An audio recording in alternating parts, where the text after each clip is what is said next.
Guys, so kakauwi lang natin.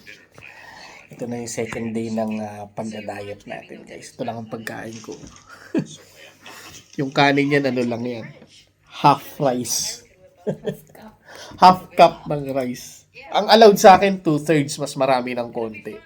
Pero, try natin yung half cup lang. Tapos bawi na lang tayo sa gulay. Yan, asama ko si Mia kasi naka-work from home siya. Ito naman yung kanya. Tingnan nyo naman, guys. Ito yata, hindi ko kaya yan. Ito naman yung kay Mia. Kaya siya sanay siya eh. Hindi nagkakanin. Ako nag-umpisa palang masanay. Tagal-tagal natin gagawin to kasi ang sabi ng doktor ko 3 months daw eh. Kaya bago daw ako magpa complete blood analysis or blood test. So, within 3 months, kailangan ganito lang ang pagkain natin. Pero kung makakasanayan na natin, syempre, mas okay na ganito na lang. No? Hindi na tayo babalik dun sa isang bundok na kanin. Okay na tayo sa ganito kung makasanayan na natin. Kasi 3 months natin gagawin yun. So, malamang sa malamang, makasanayan na yun ng tiyan ko, di ba? Yun. Kahapon naman, nung ito lang kinain ko, okay na rin. Nabusog na rin ako. Basta, dagdagan ko na lang yung ulam. Kasi yung sabi naman sa akin nung doktor ko, mag-protein intake ako. Pero wag nga lang red meat. Yun, ng sa akin. So, yun. Kaya mamaya, ang ulam namin, manok naman. So, ika-curry ko yun. Tapos, dadamihan ko na lang ng carrots at saka patatas para doon tayo bumawi. Or carrots, mas dadamihan natin yung carrots, guys. Para mamaya yun naman ang pagkain natin. Kahit walang rice or kahit half cup lang ng rice, eh, okay na tayo. Yan, pakainin natin si Buring. May sakit si Skyla eh. Hindi siya pumasok ngayon kasi nilalagnat siya. Pangit ng panahon dito, guys, dahil uulan, tas sa araw, tas malamig, tas init. Kaya siguro nilagnat na to. Tinamaan na ng sakit. Bihira siya magkasakit, guys, pero ayan. So, ang pagkain niya muna ngayon ay pasta bianca. Pasta bianca is pasta na may butter and cheese lang. Yun lang. Wala munang ibang Hi, baby. Okay?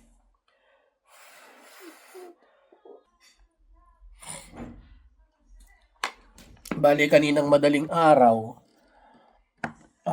sa sala na kasi ulit kami natutulog ni Mia.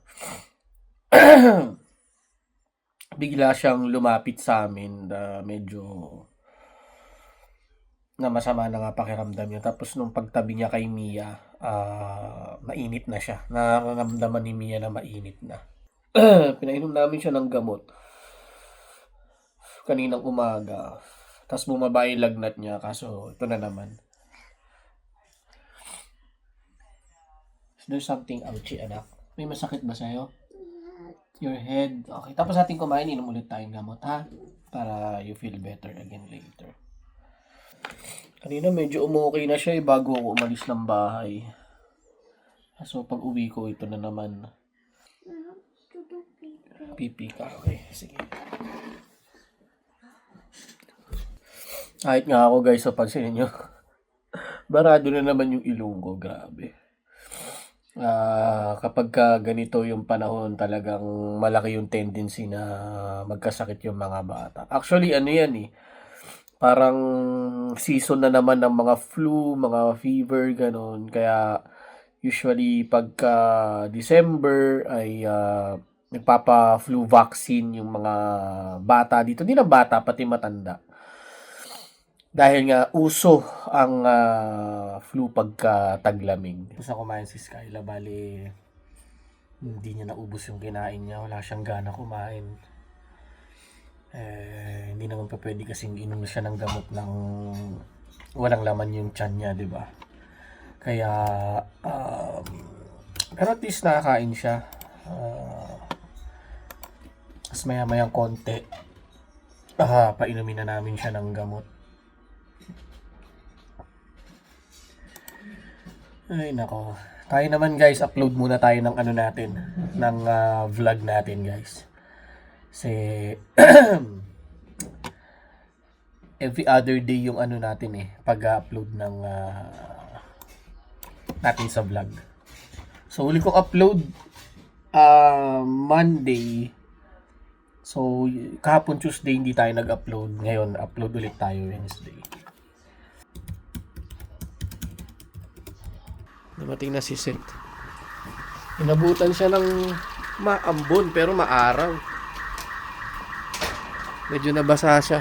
Hindi ko alam na umulan, kuya. Akala ko maaraw. Basang-basa si Seth. Okay ka lang? Opo.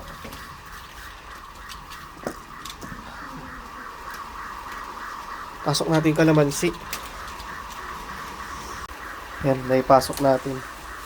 Bawal kasi tumababad ng masyado sa basang-basa. Dapat na to laging naaarawan eh. Hindi katulad ng tanglad natin, okay lang yan. Kailangan niya ng maraming tubig. Naman si Seth. Anak, ano ka muna? Lika, pagpe-prepare kita ng food mananghalian ka, alisin mo yung mga basa mong ano. Diyos ko, ayan, no, pinasok namin yung sampay namin dahil umuulan. Ayan, kain na si Seth. Kain ka mabuti, nak, ha? Opo. Love you.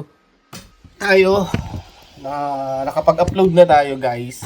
Uy, nga pala, nakapag-upload na kami, guys. Sana patuloy nyo panoorin yung mga videos namin. So, may bago kami upload ngayon yung tungkol dun sa bonus na tanggap namin from the government of Italy. Panoorin nyo, guys. At syempre, habang nanonood kayo, guys, pakilike nyo na rin naman yung videos. Konting konting favor lang, guys. Like nyo na yung videos, guys. Tapos, kung may mga comment kayo, comment nyo lang dun sa comment section natin. Tapos, sa mga viewers natin na hindi pa subscribers, sana makonsider nyo mag-subscribe, no? Para kapag may mga bago tayong videos, ma-update din kayo, no? So, since upload na tayo, ito naman ang bago nating ini-edit ngayon. Yan. Abangan nyo to, guys, itong ini-edit ko ngayon, no? Hindi ko na sasabihin kung ano yung tungkol saan tong ini-edit ko. Abangan nyo na lang, guys. Pero, i-upload natin yan siguro sa Friday. Pero, ini-edit na natin kasi sa Friday may trabaho tayo. Wala akong oras mag-upload. Mag-edit. At pag uwi ko sa bahay, dun natin yun i-upload. Siguro mga tanghali na yun dito sa Italy. Sa Pilipinas, baka gabi na yun. At sa Canada naman, na may kaibigan tayong nanonood doon, umaga pa sa kanila. Sige, tuloy lang natin to pag-i-edit. Kailangan lang natin mag-ingat, guys, no? Kasi itong Via Pontina na to, guys, isa to sa mga medyo... Check natin si Skyla. Tulog siya. Ay, sana umokay na siya. Nakainom na ba siya ng gamot, babe? Okay. At least nakainom na siya ng gamot. Pagising yan, medyo okay na yan. Ikaw, kuya, na-check mo na kung ilang compiti meron ka? 3 for tomorrow. Anong oras mo gagawin? Dopo. Mawa tong kuya ko eh. Araw-araw, ang dami-daming assignment, Mamma Mia. No, minsan you have how many? Sometimes you have 5 to 6. 5 to 6 assignments na kailangan niyang matapos at kailangan niyang masubmit kinabukasan. Pero masipag mag-aral to. Bilib na bilib ako dito. Sipag mag-aral.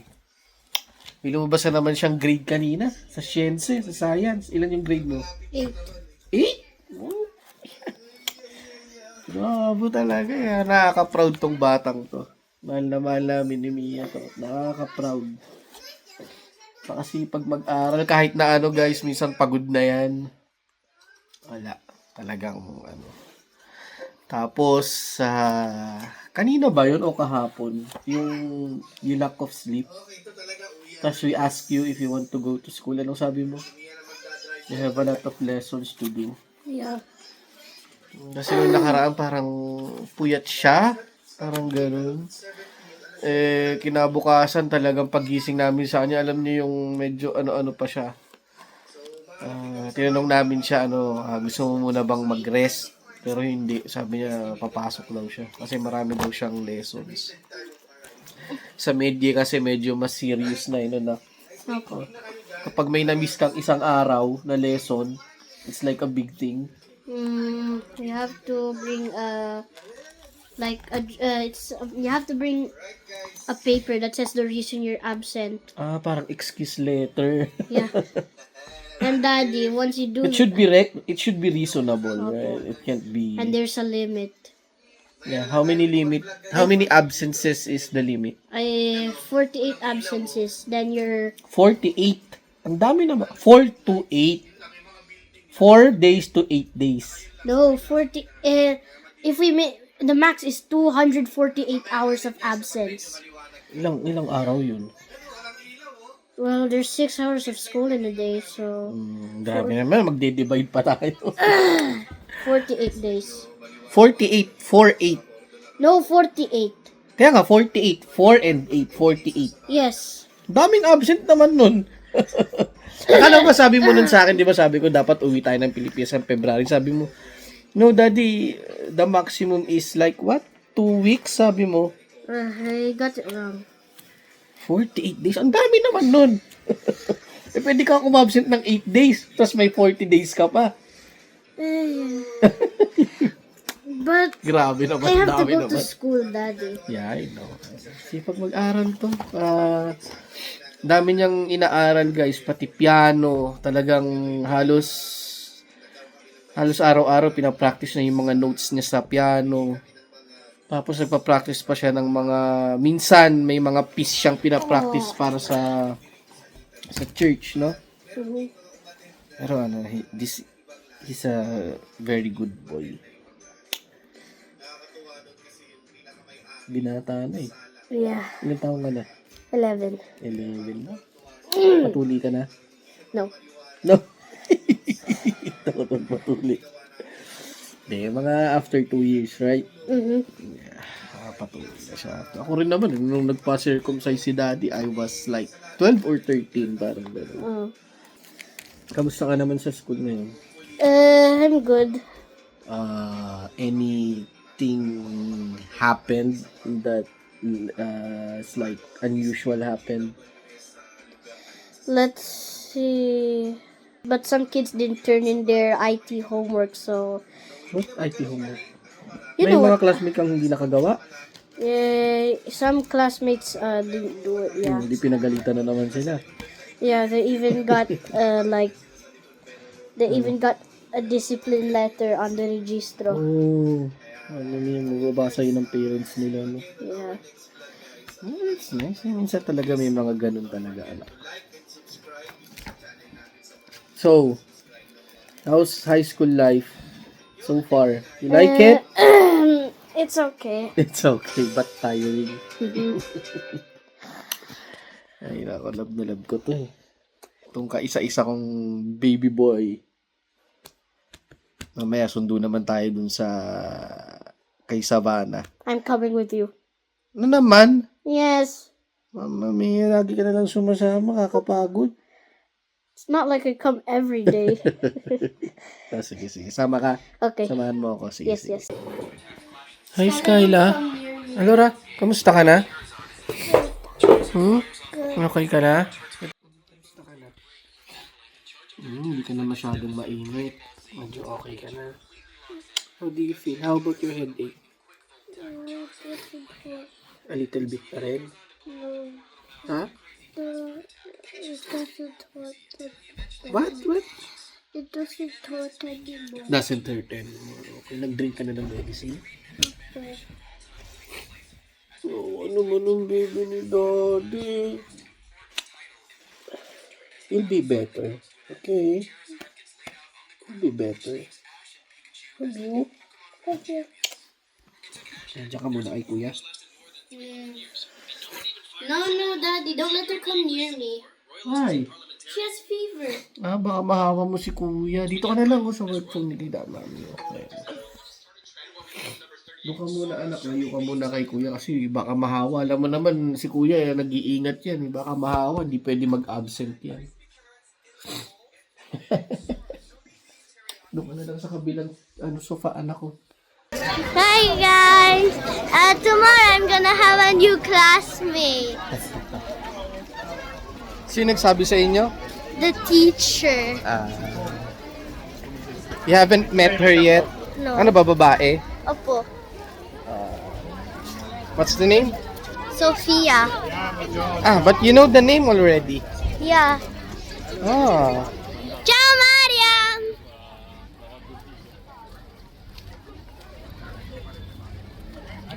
Sundo naman natin ngayon si Sab lang mag-isa. Dahil siya lang yung pumasok. Kyla is sick. Still, yeah, she's still sick. She still doesn't feel well. I don't know if she can go tomorrow. Why? Masama pa yung pakiramdam niya. She still doesn't feel well. Is she sleeping? She's lying down in the sofa.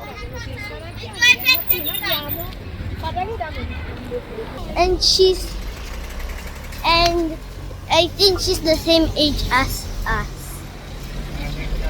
And she's gonna come tomorrow. But you don't know where she came from. No. Hindi sinabi ni maestra. We only know that she's of 3rd grade. And that her name is Baka galing ibang school yon, baka transferee, kaya ngayon lang. Ano, kamusta ang klase? Good. Okay naman. Anong kinain mo sa school? I didn't eat the first thing to eat. What's the first plate? It's pasta with piselli. Piselli. Yeah. Apoy, And then scrambled egg. scrambled egg kinain mo. Opo. Anong sekondo nyo? Scrambled egg. Scrambled egg lang? And some zucchini, I think. Zucchini. Yeah. Ay, ano pang kinain mo pa? What else did you eat? Ananas. Ananas. Yeah. Ananas. Good job. You eat the fruit. Brava. And then I eat the bread. Ano yung bread mo? May... What? There's a butter? What is that? No. Toasted? No, it's just like a normal bread like this. Tas ang fruit nyo is pineapple. Yeah, pineapple, Ananas. apple pen. Pineapple. Okay. Nabusog ka naman o gutom ka, gusto magmerienda sa bahay. Yes. Ang kakainin mo. Kahit ano.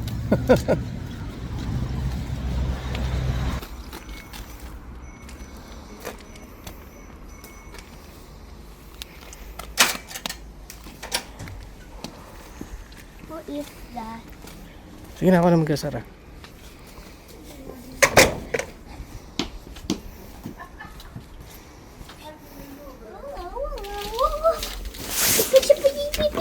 Good job.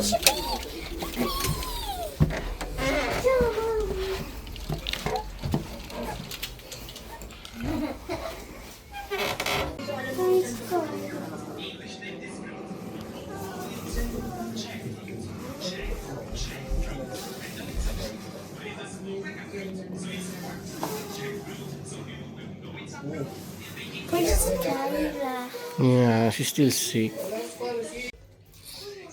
Want to eat something, anak? Masakit yung tiyan niya.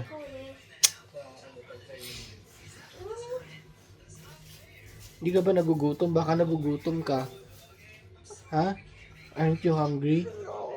Are you sure?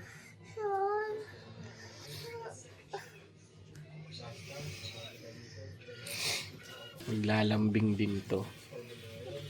Nagawa na ng assignment si Seth. How are you, kuya? Ilan assignment mo ngayon? 3? Yes. Gustong-gusto niya dito sa labas.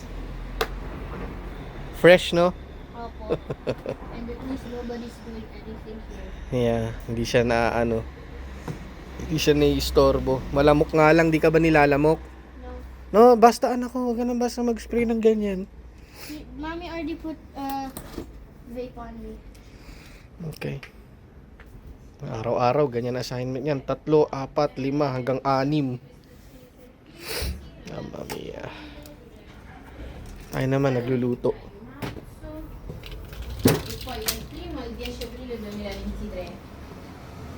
So, ito ang menu natin ngayon. Araw na to, chicken curry. Yan, chicken okay sa atin yan. Moist.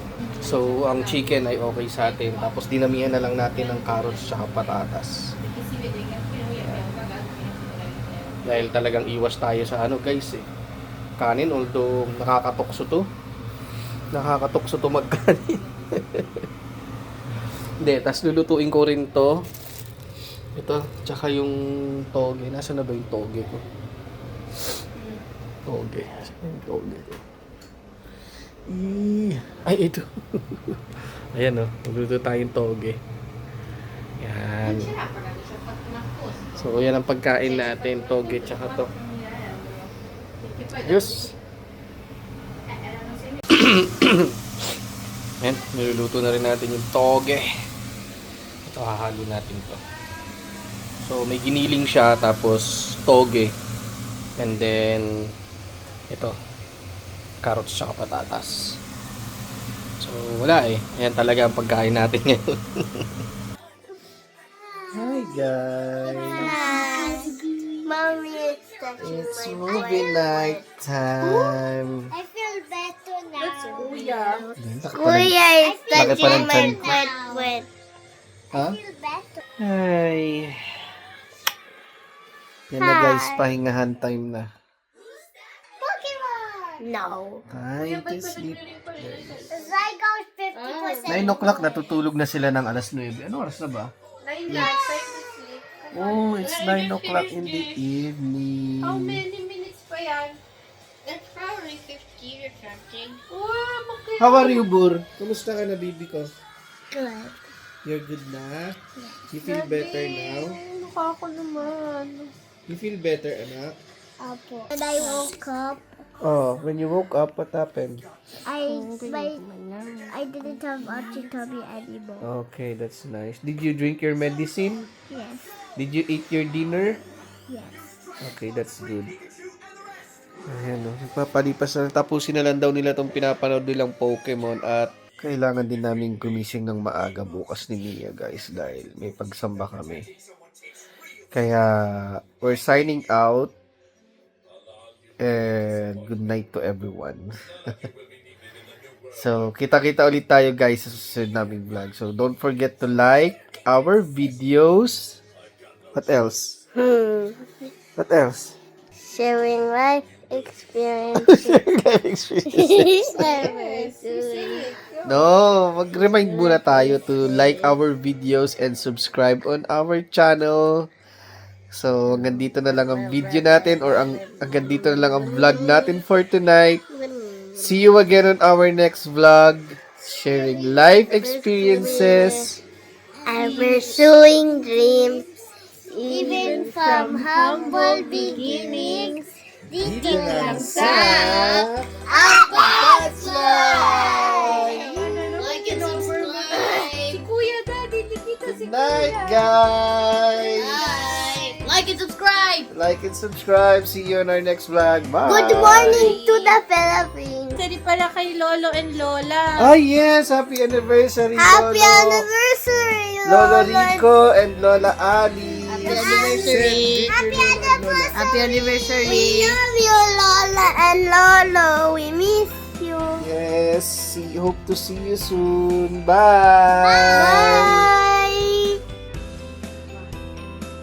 Hey guys, update lang sa BP ko ngayon. Mami, ang taas ng BP ko. Yan, 141/78. Hindi ko alam kung ano nangyari. Bali, oops. Nag-start tayo ng diet kahapon pero yeah, medyo mataas yung BP natin ngayon. Ayun, bali, ang pag-inom ko kasi nung maintenance ko, which is losartan, sa gabi ko siya tinitake, yung after meal or after dinner sa gabi. Pero nag-uumpisa ako nun, umaga ko siya tinitake parang narinig ko lang dati kay Dr. Willie Ong na parang sa studies daw nila or dun sa studies na pag-inom ng maintenance, parang mas lesser daw yung nagkakaroon ng heart attack sa mga patient na umiinom ng maintenance nila sa gabi. Maintenance sa high blood sa gabi kaysa dun sa mga nagtitake ng maintenance sa umaga. Kaya parang nilipat ko sa panggabi yung pag-inom ko ng ng maintenance. Ewan ko, pero i-consult din natin yun sa doktor natin na bago pagka nagkaroon tayo ng appointment sa kanya. Kung isasuggest niya na ibalik natin sa umaga, ay ibabalik natin sa umaga, guys. So yun, konting update lang. Kung kailan nagda-diet, parang nung tumaas yung BP.